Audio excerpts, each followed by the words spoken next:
Blink, I don't want to miss this. Yes, I was. Thank you. The only thing I could have shared that with, well, Go ahead. I could have called you lucky. That would have been the only other thing that would have gone with that. What would you do now, 30 years later, starting a new business in the world we live in now that you've told us about .net, .org, and .com? What would I do differently? What would you do coming out of the gate if you were starting your business tomorrow and young, energetic, and ready to go? What would you add and what would you leave out over what's gone on in the last generation? First of all, I would have started reading books about business much sooner. My business, what happened was I got pretty good at cutting grass. Before I know it, I had this business, but I had no business sense. And so I probably would have learned about what's it take to run a business. I probably would have started that process much earlier. And possibly could have avoided some of the mistakes. The other thing I would do is, I would have done that. I did not do this. Is I would find successful people, and I would have hung around with them. See, success leaves clues. So does failure, if you just watch. But that's one thing I would have done. I would have tried to find people that were going where I wanted to be. That for sure I would have done that, because they could possibly help me miss some of the pitfalls. Question. I work for a landscaping company also. Have you found a way to make people pay you faster? I was going to ask you if you did. I haven't found it yet. Matter of fact, do you work for Treebeard? Yes. You know, I think I sold that green truck to your boss. You did. I did? Yeah. I thought I either bought one from him or sold him one. No, you sold it to us. Oh, sweet. They had a good starter. Hey, but I think you even asked him, do you normally do business like this? So, it was pretty funny. I find it interesting. You made mention how do you make people pay faster. I hear that in my world as well, is what will be your world with 60-day escrows and things along that line. So it's interesting how the business is touched, even though, like you said, one, you're in the sales business selling homes, and the other one, as you said, you're mowing grass. But at the same time, the long term to a payday, is still a common bond between the two. One thing we did start doing to make them pay us faster, we wait at first. We wouldn't send the bill till the month was over. Mm-hmm. We changed that. We send the bill about the 20th of the month, mm-hmm, before the month's over, so it gets into their system. Yeah, we started doing that also. And then if we're doing an extra job, we'll send them the bill before the job's even done, and many times they'll start paying us. About getting paid, I take this account with Kaiser. I have no money. I have no money. And I'm committed to not going in debt, because we worked ourselves out of debt.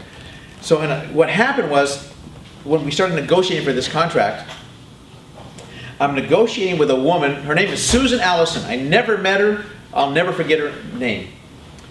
She's negotiating from Pasadena. And the contract has some clause in there, like they don't pay you for 90 days. Well, there's just no way I'm going to be able to succeed. I'm still going to do it, but I had no idea how. And I mentioned the price to her, or the terms of the payment, because they had lowered some payments on me, some prices a little bit, negotiating. So I said, I like to negotiate a term. And she said, well, what would you like to negotiate? I said, I'd like to negotiate the terms of payment. I'd like to be paid faster. And she got nervous because she quickly discovered I didn't have any money. And she made a comment. She said, we expect our vendors to be financially stable. I'm thinking. She says, do you have a Dun & Bradstreet report?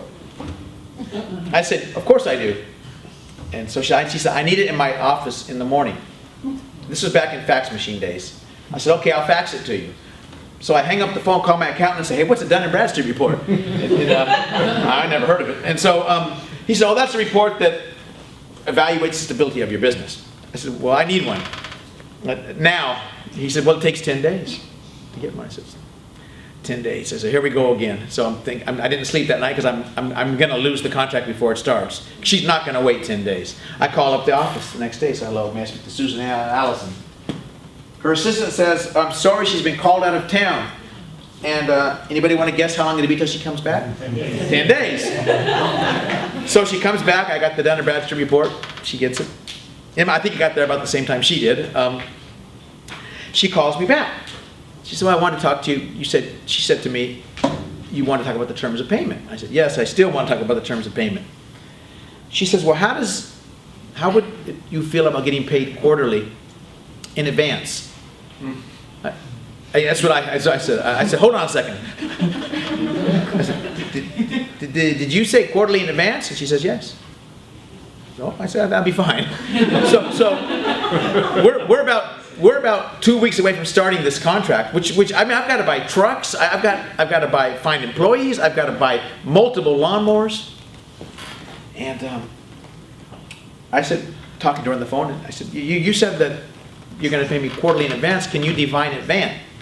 What's your definition of advance? She says, well, that'd be before the quarter starts. I said, well, according to the calendar, I'm starting on November 1st, and we're in that advanced stage.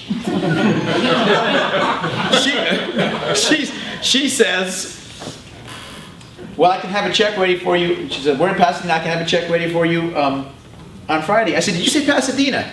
I said, my wife and I were going to be in Pasadena on Friday. It just so happens. So we've got Jenny in the car seat and Joanna in the car seat, driving this car with no air conditioning. I had a good starter though. Up to Pasadena. We pick up this check, go straight to the bank, put the check in the bank, and then we drive from Pasadena all the way up, I think it's Figueroa. We drove to the pantry, but I didn't know how to get there. And so we drove all the way across Pasadena on the side streets to go to this restaurant that Steve and I go to whenever we go to Los Angeles. And put the check in the bank, and away we went.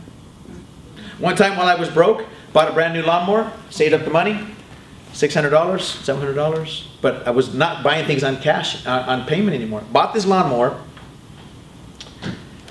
took it over to a condominium right at the corner of Graves and Pepper Drive. There's a condominium project that we used to take care of. I put the lawnmower right by the pool and went around in the truck to get Manuel, or I think it was Manuel, and say, hey, the new lawnmower's here, put it in the shed. By the time I got back, someone had stolen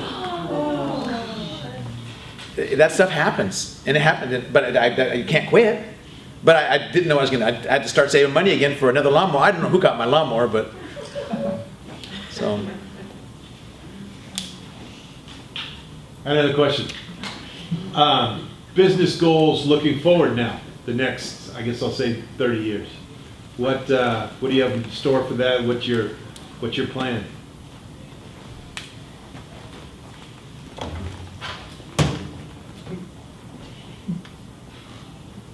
Well, my plan is to retire.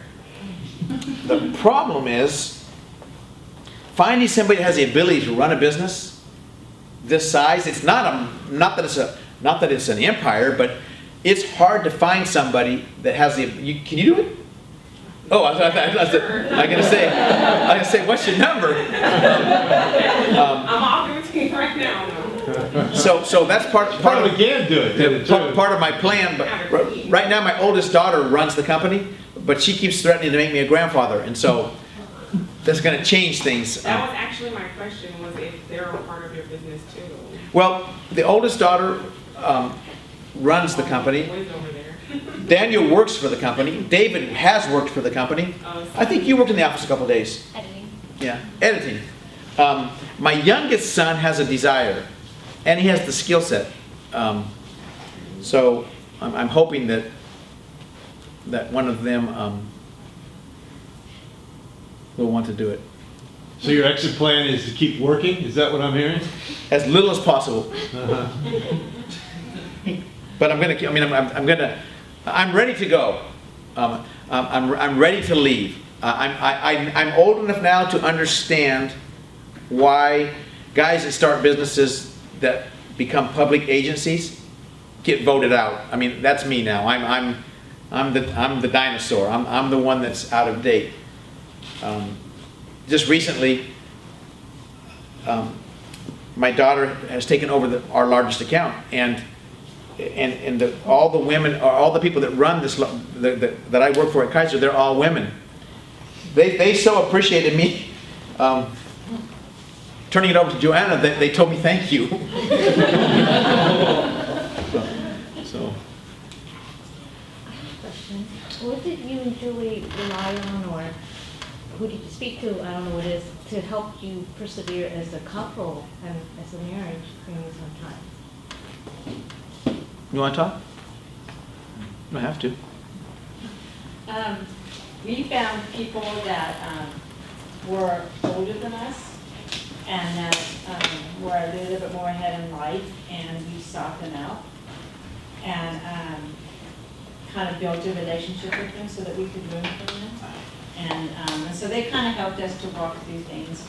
But I think I think it's important to have like a mentor, whether it's in business or whether it's, as a friend or like even as a couple, but to have somebody that you can go to ask questions and to get advice from, because we all need that. And you just have to find people that, are kind of doing the thing that you want to do and they're successful at it, and seek them out. And there's a wealth of advice and information out there and help. You just have to be willing to go Seek get it it. out. One of there's some advantages from coming from a lousy family. No, there are. You get to pick your own family. We have Steve knows these people, Chris and Debbie George. They're like family with us. Terry and Lorraine Barrett. My kids call him Uncle Terry and Aunt Lorraine. And their kids refer to us as Uncle Mike and Aunt Julie. And then this couple that Julie's referring to live in Seattle. They're older than us. They're in their 70s. And so we've been able to surround our family with, well, like I said, we get to, what do they say? You choose your friends.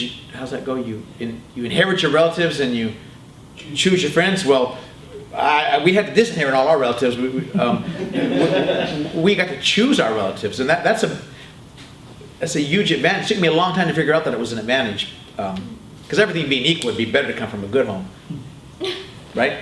Okay. Maybe she won't work as hard. Yeah. Oh yes, she will. Any other questions? I have one